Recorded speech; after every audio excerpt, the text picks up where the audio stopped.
Hey guys, I am, as you can tell, out unexpectedly today, and I wanted to leave you some work to do, of course. In fact, I'm required to leave you some work to do, so that is what I am doing.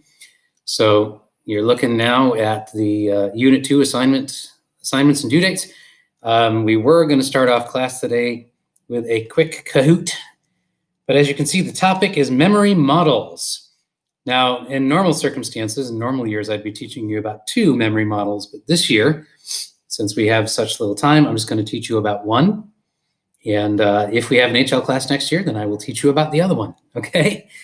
First thing that you're going to do today is I want you to complete an assignment which I posted on Google Classroom. It is called Memory Hacks and School. So I've linked to the article here. I have linked to the article here. Title, A Stanford Researcher's 15-Minute Study Hack Lifts B+ Students into the A's.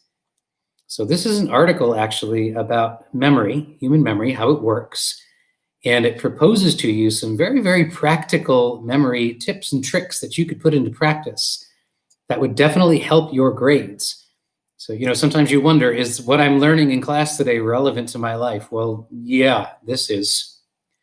So anyway, the idea is very simple. You read the article, you will complete this Google form, put your last name, first name, click next, and then you'll see there's a series of questions. So you'll complete that, submit it, and then turn it in on Google Classroom, okay? The next thing, and really the mostly the final thing for class after that, would be this presentation entitled, How to Remember Better. And I actually want to present this to you now live, for lack of a better word. This is really something that is in addition to the IB curriculum. How do I get better at remembering things? The first thing is I want to show you this video, and the title is A Super Memorist Advises on Study Strategies. So this is a guy who is interestingly dressed. You'll see the video is a number of years old at this point, but what he has to say lines up absolutely with what we know now about human memory. So I want you to listen to what he has to say, the suggestions and the tips that he has, after you pick your jaw up off the floor at the first thing that he is able to do.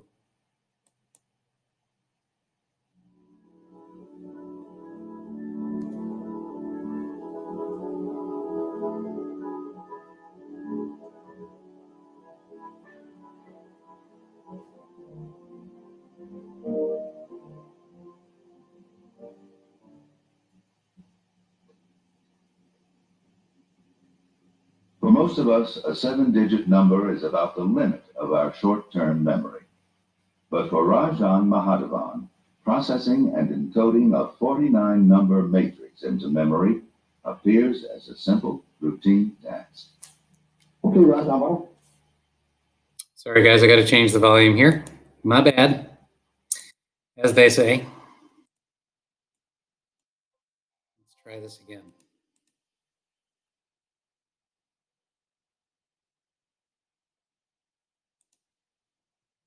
Fast forward this video to where I want it to be.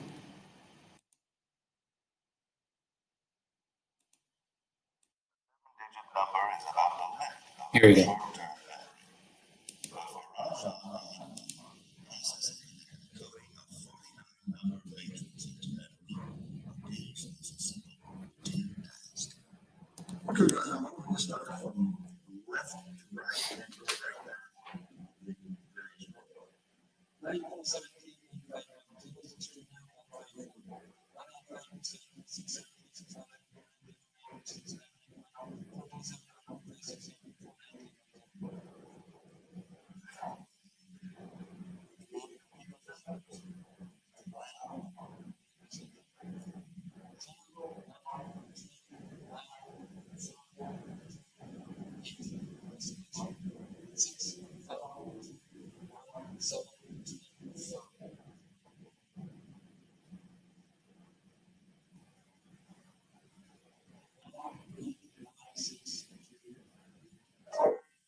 Okay, dude.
Well, I think we all get that.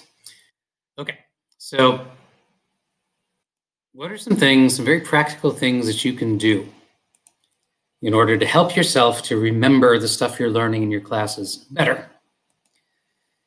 Number one, make an effort to encode the information in the first place. Right? With the multi-store model, the first thing that you should understand, the multi-store model says most of the information you are being barraged with all the time through your eyes, ears, nose, mouth, skin, you choose not to pay attention to. You make an instantaneous decision that it isn't important, so you don't pay attention to it. Guess what that means? You're not going to remember it later because you never really encoded it in the first place. So you have to make an effort to encode information. Yes, sometimes we encode information automatically. There's no doubt about it. So if I asked you, did you brush your teeth before or after leaving school? I'm assuming you remember the answer to that, even if you weren't like taking notes while you were brushing your teeth. I'm brushing my teeth now. It is 8:03. You probably remembered that without putting forth any effort. Or how many times have you walked past, I can't use that example now because we're not in the building. How many times have you walked past your kitchen this morning?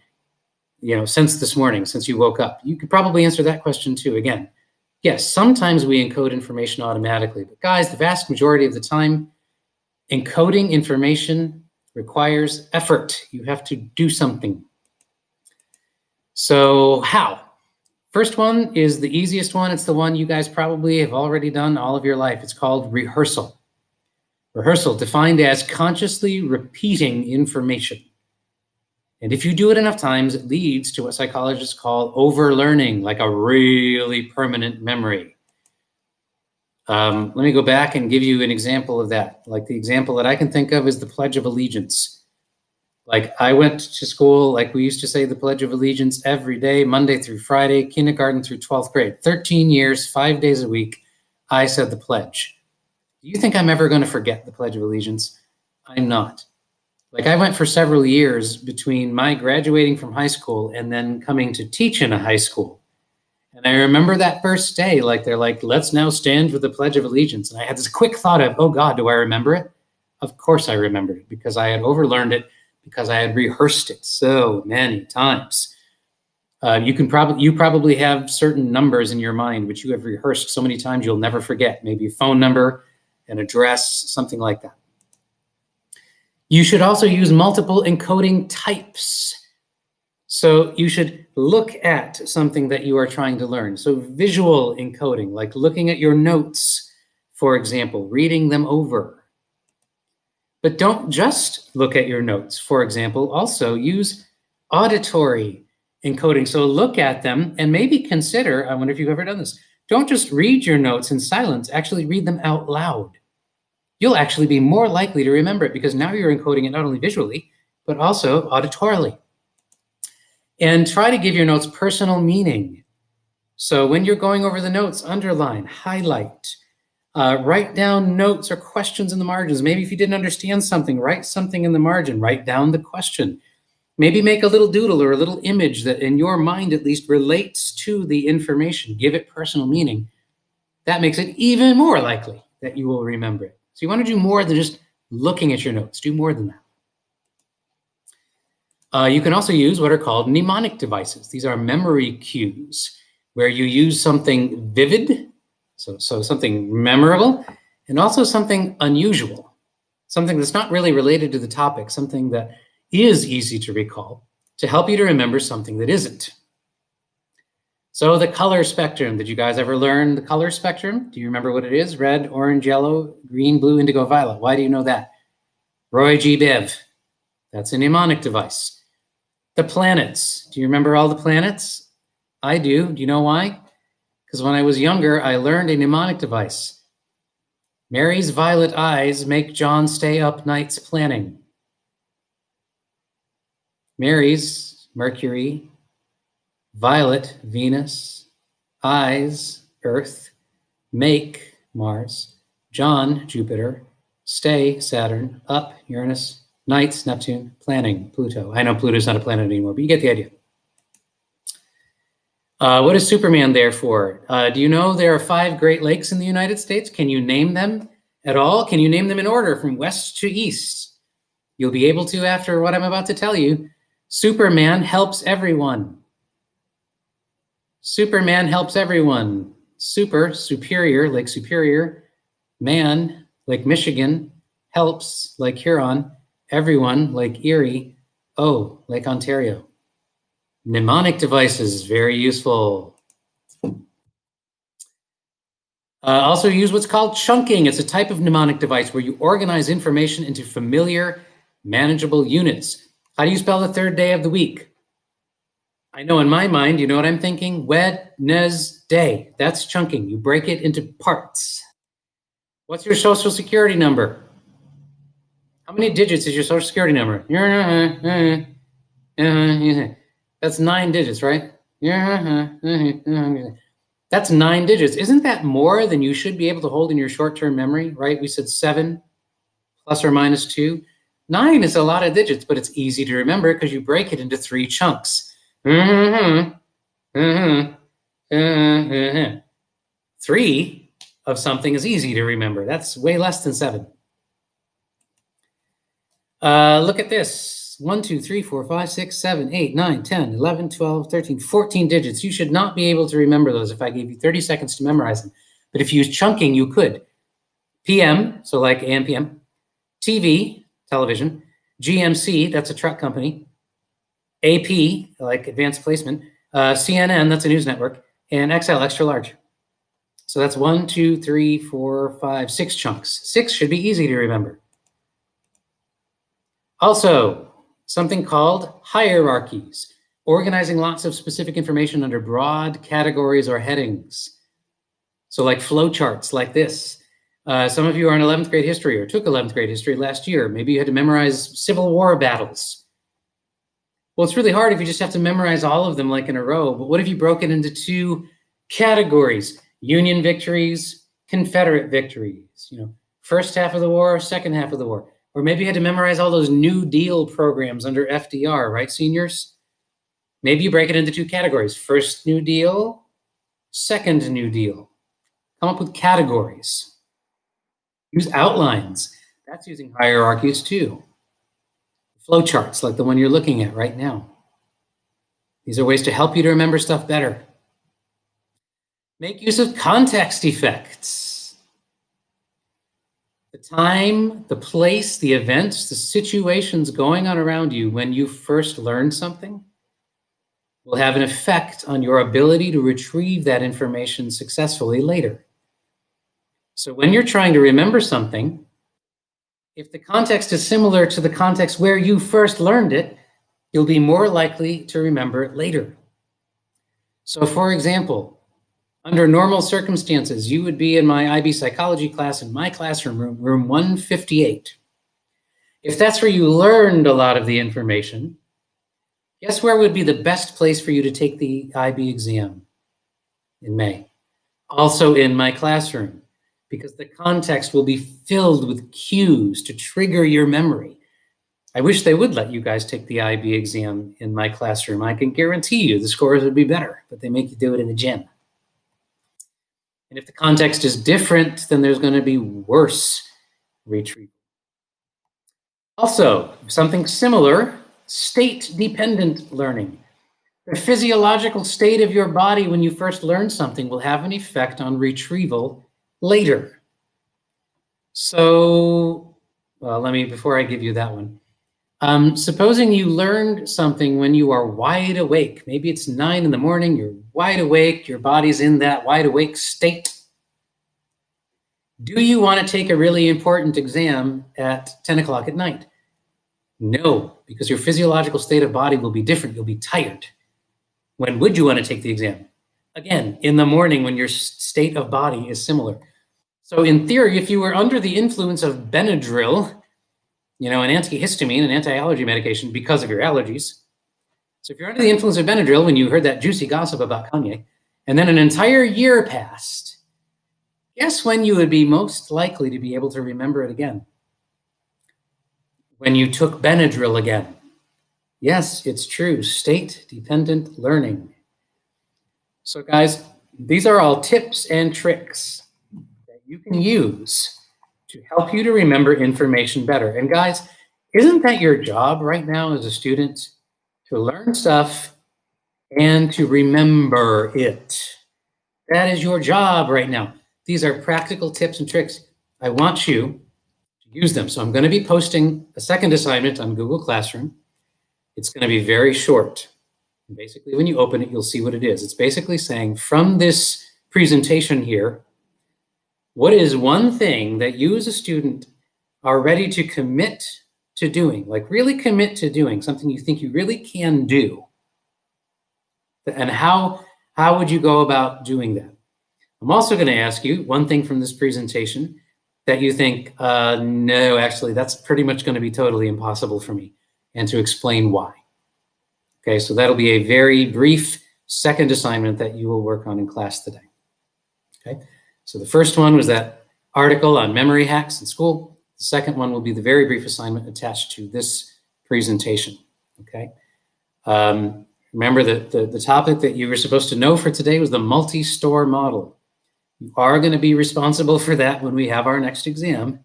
So if you had any confusion or questions about the multi-store model, please let me know. Please go to the class website, take a look at the virtual classroom right on the home page.